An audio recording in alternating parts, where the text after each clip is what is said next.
অসমীয়া সমাজ জীৱনৰ বাপতিসাহোন ৰঙালী বিহুৱে সকলোৰে মন প্ৰাণ চিত্ৰ প্ৰফুল্লিত কৰি ৰাখে।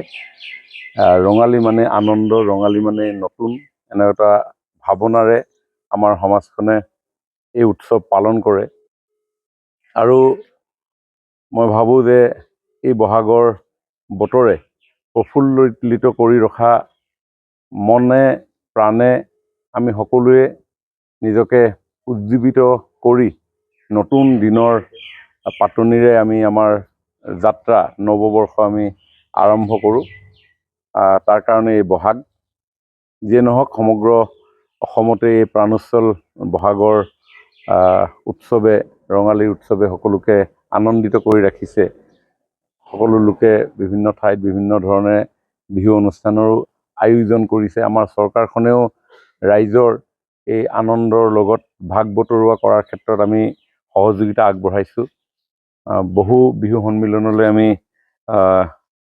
আমি চৰকাৰৰ তৰফৰ পৰা সহযোগিতা আগবঢ়াইছোঁ, তাতে সুন্দৰ ৰূপত বিহুসমূহ আয়োজন কৰিব পাৰে।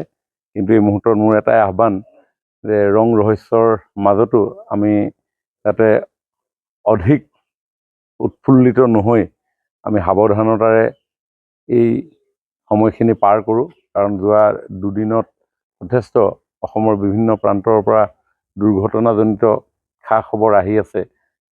দুৰ্ঘটনাই সকলোৰে মনলৈ দুখ কঢ়িয়াই আনে আৰু কেতিয়াবা দুৰ্ঘটনাই অমূল্য জীৱন কাঢ়িও লৈ যায়।